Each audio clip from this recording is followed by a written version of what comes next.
It's 5 GMT. That's 8 a.m. in Turkey, where polls have just opened in a highly anticipated general election. About 64 million eligible voters will be choosing a president and parliament for a 5-year term. It's considered the toughest vote for President Recep Tayyip Erdoğan was faced during the last 2 decades he's been in power. Zeynep Hoda is following the elections in the southeastern city of Antakya. But first, let's speak to Rasul Serdar, who's in the capital, Ankara. So what could end up being a monumental day? What are we expecting?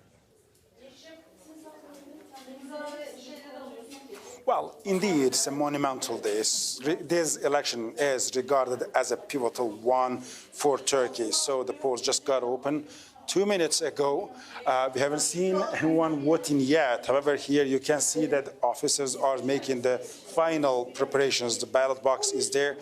And each party that are in this competition for the parliament and for president, they have a representative there. You can see the voting cards are being prepared, and we see that some of the people outside of this room waiting in the corridor to come and to cast their votes. So here, mainly two candidates are, 3 candidates are fighting, but 2 of them are very much important here. The first one is President Recep Tayyip Erdoğan, who has ruled on the country in the last 2 decades, and he wants to be re-elected again. So the second one is the leader, the candidate of the opposition, Kemal Kılıçdaroğlu, who has united the opposition in Turkey, and maybe for the first time, they might be about to win. And if that happens, that's going to be quite a pivotal day here in Turkey. So today, 64 million people, over 64 million people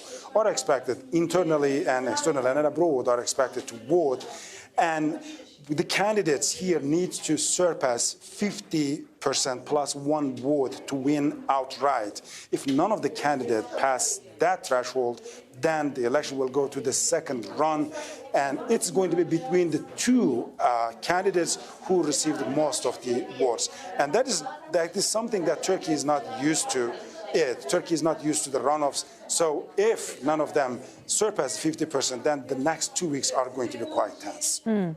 And Rasul, when voters cast ballots, on what basis are they going to be making their choice?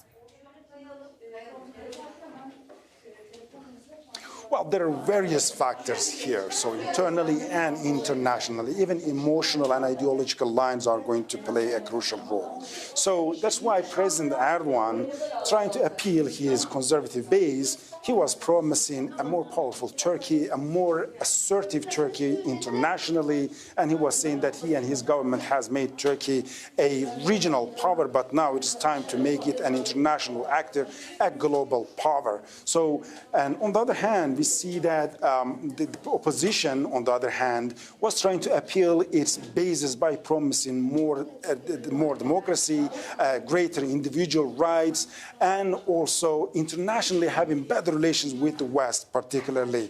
But here, one of the main issues is going to be the economy. So that's going to be quite determinative in terms of the results. So Turkish economy in the last 2 years was suffering, skyrocketing prices, one of the highest inflation in the world. And that's why particularly the opposition was focusing on that and promising a recovery in the economy. However, as I said, President Erdoğan was focusing on continuity and stability, but the opposition was promising change and hope. So we'll see who will be able to convince the voters, the Turkish public today.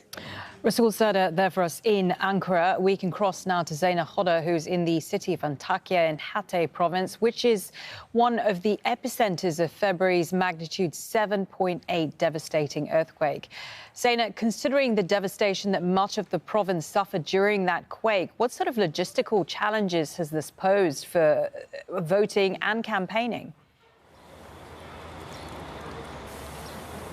Well, first of all, you have to get the voters to the polling stations. Those devastating earthquakes displaced millions of people. But we have been in Antakya's main bus terminal over the past hour or so, and I can tell you, bus after bus has been arriving here. People from across the country, various cities, coming back to vote. Because according to Turkish law, you need to vote in your place of residence. And if you move, you need to re-register. And not many people did that. We've also been speaking to people here. Hatay was one of the worst hit provinces. It's also considered to be an opposition stronghold. People here are angry. They're angry at the government. They feel that the government mishandled the aftermath of the earthquake. They feel that they were left alone, and they're still left alone. So they want to go to the ballot box in order to hold officials to account. But at the same time, we've been traveling across the quake-hit provinces in recent days.